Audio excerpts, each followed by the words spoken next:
Welcome back. In this video, we are going to create section 2 of our layout, which is the intro section. So here you're going to start by creating this intro heading. And then on the right, you're going to create this illustration and this animated button and also this wavy background. So let's get started. So on the HTML, let's create that section. So here I'm going to start with a comment, which is start the intro section. So here we have that section with an ID of home and a class of intro section, which will have a container and a row. And I'm going to create the two columns, so I'm going to group them. We have call MD6 and another one called intros. So here I'm going to say times 2 to create the two columns. So I'm going to hit tab to create them at once. So here I'm going to start with the content for the first column, and then you're going to style it later. So from the layout, we have this display or heading, and then you have description and then the button. So for the heading, you're going to use h1 with a class of display2. Display2 is a Bootstrap heading class. And then you're going to start that heading. So you're going to use the span with a class of display2. And then you're going to modify that with intro. So let me copy the text for the heading or the display. Copy and then paste.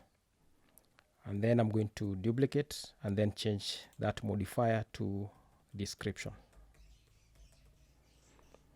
So let me copy the text.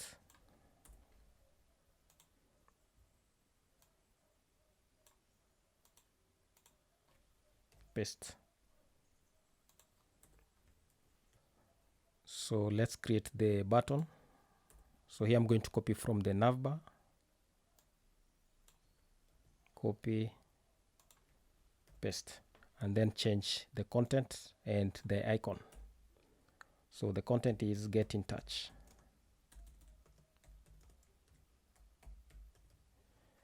And then the name of that icon is arrow right.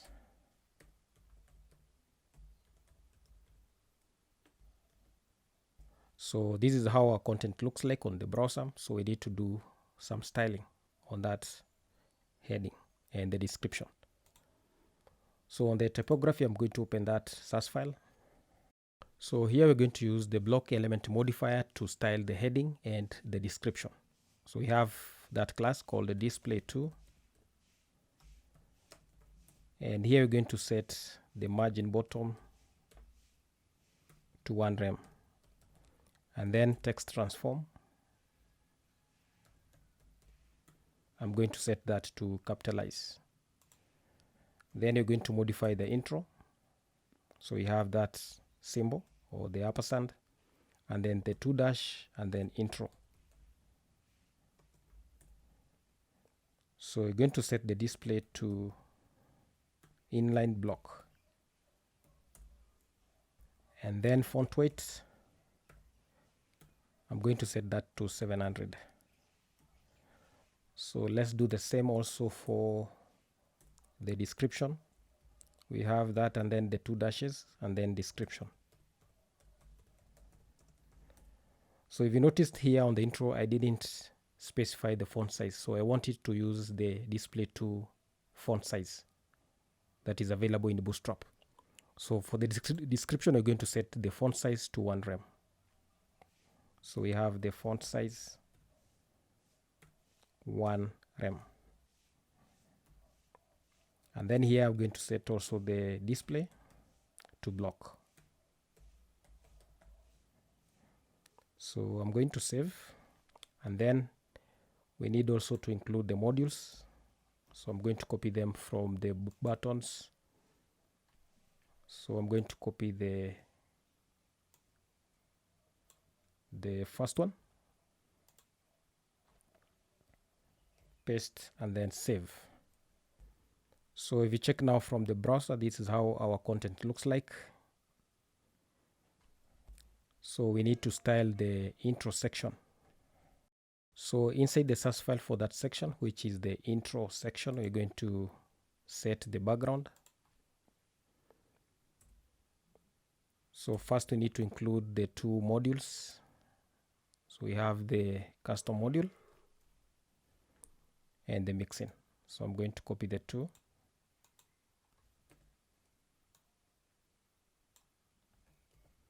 And then paste. So we have that class intro section.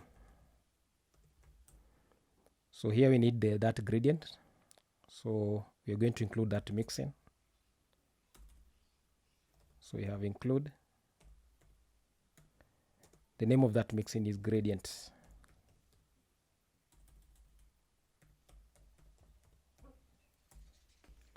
Then we need to do some padding.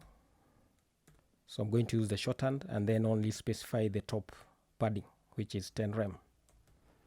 For the rest, I'm going to set that to 0, 0, 0. And then also we need to set the width and the height. So for the width, 100%. Height also 100%. So I want the content or the height to scale with the content. So I'm going to save. Let's see from the browser. And there you have it. So we need to separate the navbar and the intro section. So here we're going to put the shadow. So we need some shadow on the navbar. So on the HTML, where we have the navbar, I'm going to include that class, or to add that class called shadow, and another class called fixed top. Save. Let's see. So that is how it looks like now. So we need to change the colors for the heading and the description. So on the typography, we're going to set the two colors. So we have the color. So we're going to use white. Save. Let's see. So here we need to include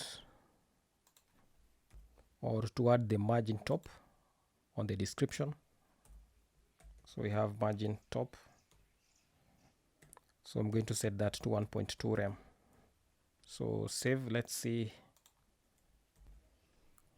So instead of using these colors here, so you're going to set them on the HTML. So I'm going to remove and then set them on the HTML. So here on the row, I'm going to add a line item center.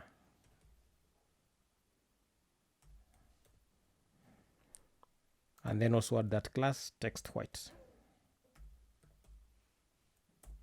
And then I'm going to save. Let's see. So it's still in. So the next step now is to create the font style of this heading. If you check from the layout, you can see the font style is a bit different. So here we're going to use a font called Poppins, which you're going to get it from Google Fonts. So you can go to fonts.google.com, and here you're going to search for that font called Poppins. So I'm going to type Poppins, and there it is. I'm going to click on that link.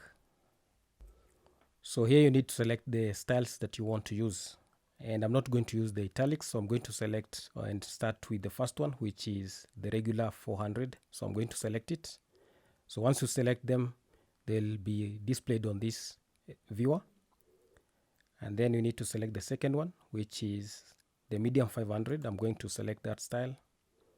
We have semi-bold 600, select. We have the bold 700. I'm going to select that style. We have the extra bold 800, select. And finally, I'm going to select the black 900. So the next step now is to copy the code and paste it on the head section of our layout. So I'm going to copy, and then on the HTML, where we have the head section,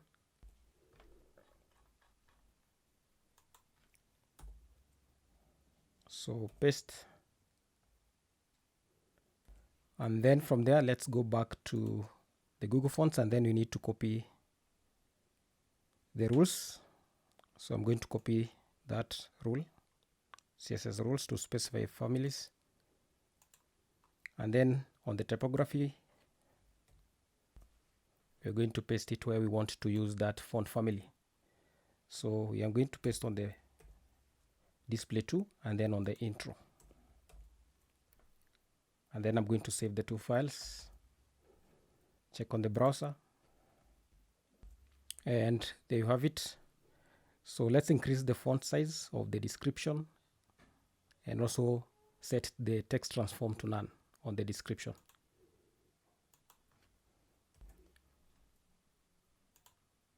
So here we need to increase the font size to 1.5 and then set the text transform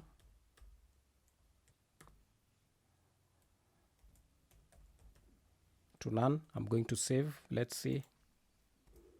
And there you have it. So for the text, for the description, we need to add a class for line height.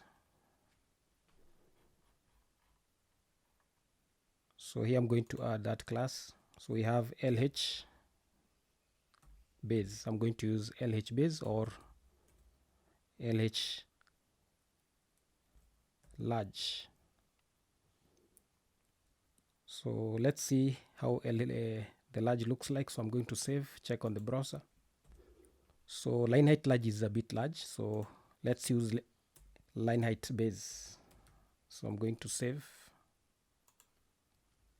So I think line height base is a bit better.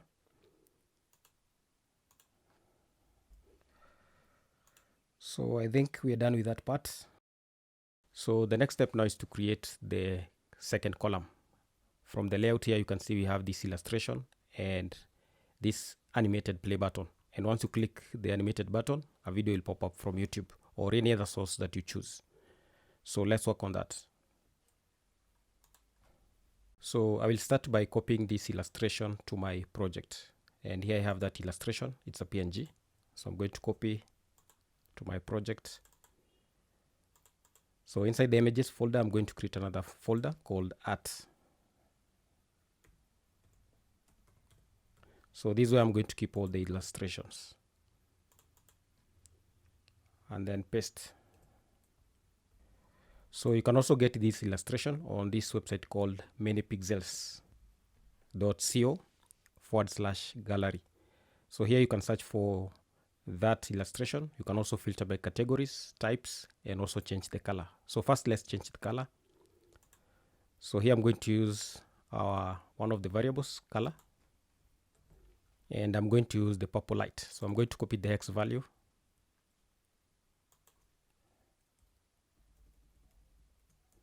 Copy. And then here we need to change that value. Paste. So before you search, first make sure that you change the color.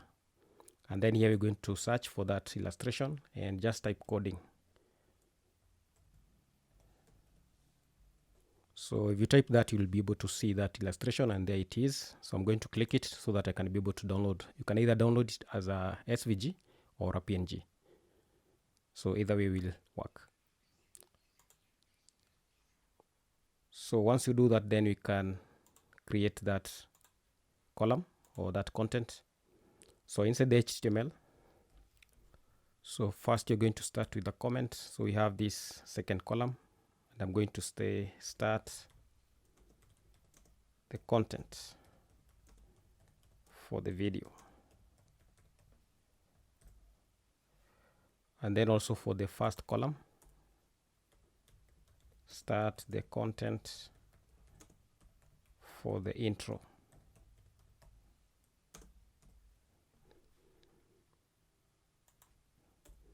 So here you're going to create a class called video box, which is going to keep everything. So we have video box.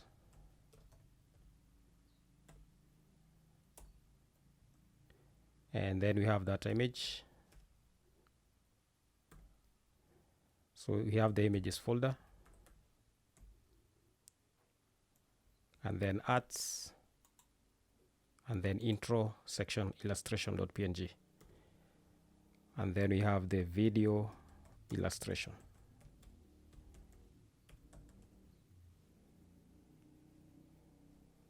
So we need also to add that class for responsive images. So it's called image fluid. So I'm going to save. Let's see from the browser. And there you have it. You can see now you have that illustration. So let's push it to the right or to the end. So here we're going to add a class called, on the intros where you have that column, you're going to add the text end class to push it to the end. I'm going to save. Let's see. And there you have it. Now you can see it's on the edge or the end. So next, let's add the play button. So you're going to add the play button after the illustration. And it will be inside a link. So we have the link. And then also inside a span. So we have the icon, and here we're going to use font awesome icons. So we have the icon and then the class font awesome solid. And then the name of that icon is play circle. So I'm going to save. Let's see from the browser. So you can see this small icon here. So you're going to style it. So inside the intro section, we are going to do the styling on that file, and you're going to nest it the way we've done here on the HTML. So we have the container for the content, which is the intros, and then we have the video box inside the intros. We have the link inside the video box, and then we have the span inside the link and the icon inside the span. So that's how we're going to do the nesting. So on the intro section, you're going to create that class. So we have the intros as the container for all the content. And then we have the video box inside the intros. And then we have the link inside the video box. And then we have the span inside the link. And then we have the icon inside the span. So for the video box, we are going to set the position to relative.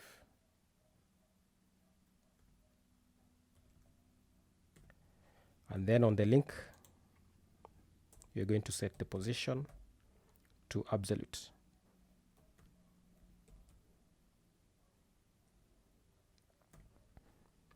And then here you're going to set the font size on the icon. And I'm going to use 6 rem. You can change that later if it's too small or too large. And then the color, I'm going to use a dark color, but you're going to change it later. So here you're going to use black. So I'm going to save. Let's see the results so far on the browser. And there you have it. You can see now we have that icon, and that is not the position that you want to be. So we need it at the center of the column or at the illustration. So here we can use the Bootstrap utilities for positioning that icon. And in earlier version of Bootstrap, we only had position static, position relative, position absolute, position fixed, position sticky. In the new version now, you can arrange your elements using these properties, like the top. For the vertical top position, we have the start for the horizontal left position in left to right. We have the bottom for the vertical bottom position. We have the end for the horizontal right position in left to right. You can also use these other values for the 0, for 0 edge position, 50 for the 50% edge position, 100 for 100% edge position. So you can see we have those properties here, or the classes. You can also center your elements using these new classes. We have the translate middle, and then you also have this applies to transformation, translate X for the minus 50% and translate Y for the minus 50% to the element, which in combination with the edge positioning utilities allows you to absolute center an element. So you're going to be using some of these classes to position that icon. But for now, we need to write our own. And here we're going to write it or create a mixin, which are going to reuse this code. So inside the mixins.scss, you're going to create that mixin. So here I'm going to start with the comment, which is absolute center.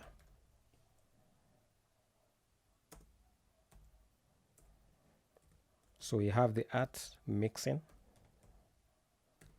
and I'm going to call it absolute center. So here you're going to set the position to absolute,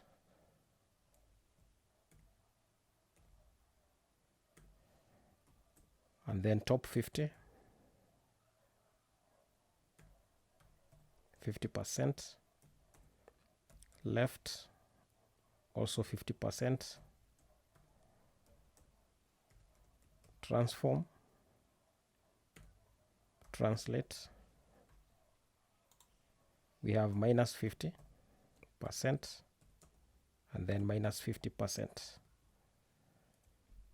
I'm going to save, and then you're going to include this mixing on the link. So I'm going to include that mixing, absolute center. So we have it here, close, and then I'm going to save. So let's see from the browser. And there you have it. You can see now we have our icon at the center of that column. So if you check from the layout, you can see now that is the position that our icon should be. So let's change the color to reflect what we have on the layout. So here we're going to use secondary. Save, sorry, we have the secondary, save, and there you have it. You can see now we have that icon at the position that you want it.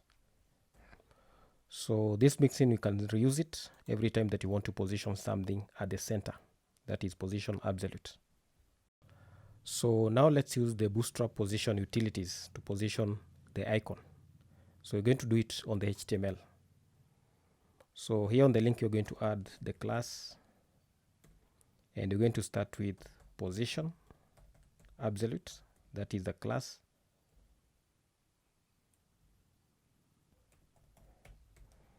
And then top 50, and then start 50. And then we need center to center the element or the icon, and you're going to use translate middle. So we have it here. I'm going to save, and then where we have that position absolute, you're going to remove it or just comment it. So I'm going to save. So let's see from the browser. And as you can see, our icon is still intact at the position that it was previously. So next up, we are going to create the background wave. So from the layout here, you can see we have this background wave at the bottom of that section. So you're going to do this from the help of this website called getwaves.io. So here we're going to make sure that we generate something close or something similar like what we have here on the layout. So you can use these two buttons to change the direction of the wave. We have the one facing at the top and the one facing at the bottom. Here you can change the color, and here you can play around with this button to generate random waves till you find the one that you want to use. So we're going to change the direction facing the up, and then I'm going to play around with this button till I find the one close or similar to the one we have used here on the layout. So I'm going to use this one. I'm going to click to get the code. So copy SVG code. And then on the HTML at the bottom of that section, I'm going to paste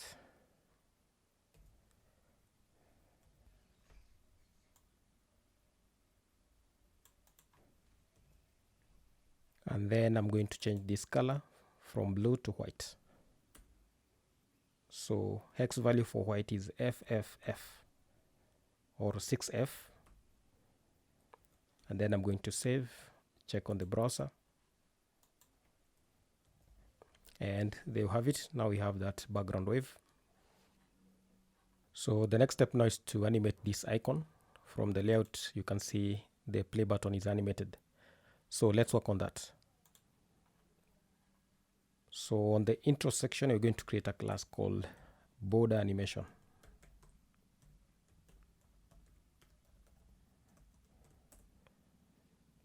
So here you're going to set the position to absolute. And then you're going to set the width and the height, and you're going to use the same size we used on the font, on that icon, sorry, which is 6 rem. So we have the width, we have 6 rem, same with height, 6 rem.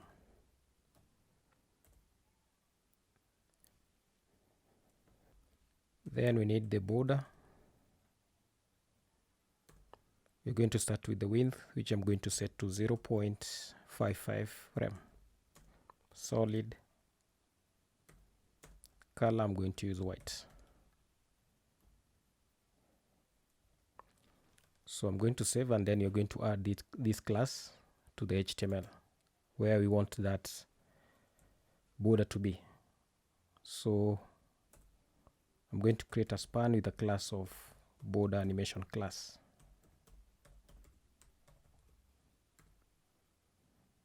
So I'm going to save. Let's see from the browser. So you can see this border. So let me change the color to be able to see it properly. So I'm going to change from white to black. Save. Let's see. So you can see this border. So we need to change the color. Sorry, we need to make it round. So we need to change the border radius, or set the border radius to 50%.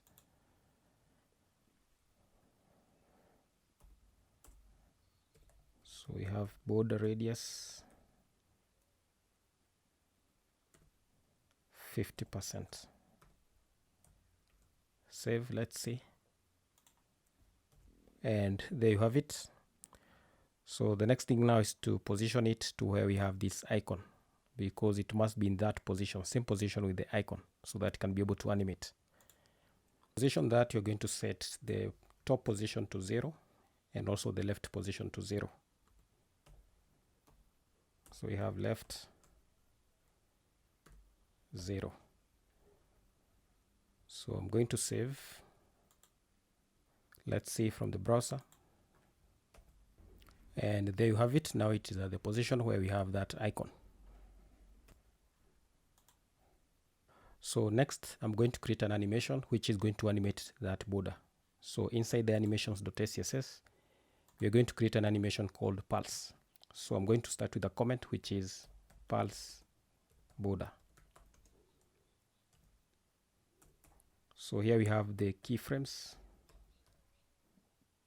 and I'm going to call it pulse border. So from 0%, we are going to scale it from 1. So we have transform, and then scale it 1, scale it 1, and then to 100%, you're going to scale it to 1.5. So we have scale 1.5. Then you're going to add this animation to our animation border class. So animation name, we have that pulse border. It's going to last for 1 second. Linear infinite. So we have linear infinite. So I'm going to save. Let's see from the browser. So you can see now animation is already working. So we are going to create 2 animations. So here on the HTML, we're going to duplicate, and then here we're going to modify that animation. So we have the first border, minus border 1. So here you're going to set the 2 borders with different animation delay. So we have animation delay for the first border. which is going to last for 1 second. And then for the second border, minus minus border 2.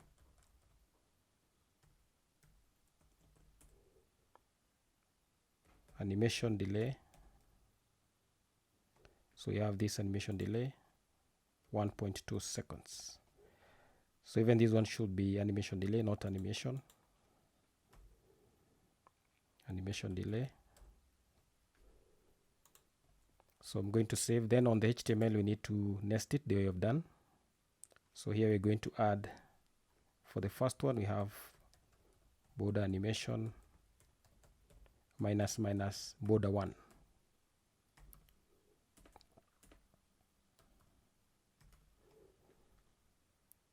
So I'm going to copy that to the second border. So this one should be border 2. So I'm going to save. Let's see from the browser. So we can't be able to see the border. So what you're going to do here on the animation, you're going to set the opacity for the first from 0. We're going to set the opacity to 1, and then on the 100% you're going to set opacity to 0. So you have opacity 1. So I'm going to copy, and then this one will be 0 to 100%. So I'm going to save. Let's see. So now you can see we have the two borders. So we need to change the delay, animation delay. So here on the intro section, we need to change from 1.2 to 1.5. And then also this one should last for 1.5. So I'm going to save. Let's see. And there you have it. You can see now the two borders. So let's change the color to white on the border. Save. Let's see. And now as you can see, that is our animation. So if you check from the layout, you can see we have achieved the same results. And I think we are done with that part. So the next thing now is to make sure that our section is fully responsive across variety of screen devices. And to do that, I'm going to right click and inspect elements. So before we write any media query or do anything, we're going to see how our sections look like on various devices. So this one is Moto G4. It's a device with a screen width of 360, and the content is not bad. So here we can decrease the font size a bit for the description. So let's see from another device like Pixel 2. Here the content is not that bad. What about iPhone X? Not good. iPad? Not good. So what about Surface Duo? Not bad. iPhone 6, 7, 8 Plus? I think not bad. But here we can decrease the font size of the description a bit. So to make this work, we are going to, on the typography where we have the description, we're going to decrease the font size for small devices. That is any device with the screen width of 600 and below. We're going to set the font size or decrease the font size. So here we are going to focus first on mobile devices. So we're going to set the font size to 1 rem.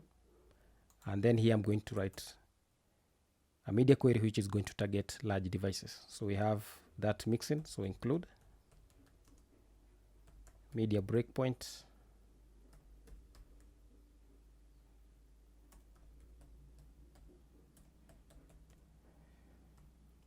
up. So from large, so you have to use those initials LG for large devices. And then here you're going to set the font size to 1.5 rem. Also, we're going to set the display to inline block. So here the display, we're going to set that to inline block.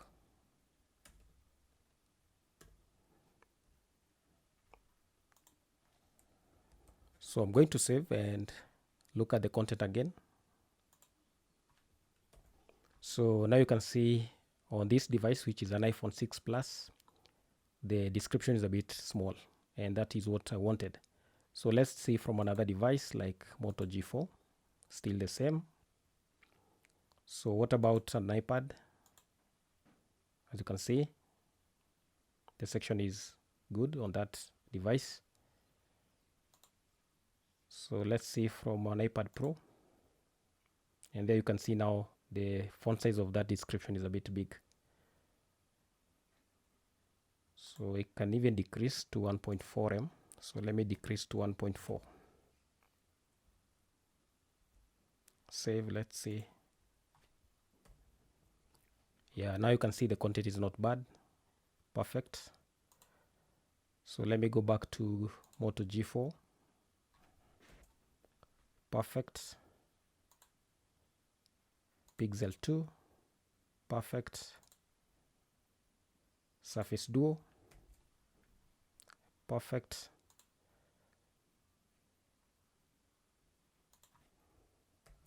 iPhone 5 SE. I think we need to target. I think it's not bad. So with that, I think our section is fully responsive, and we can move on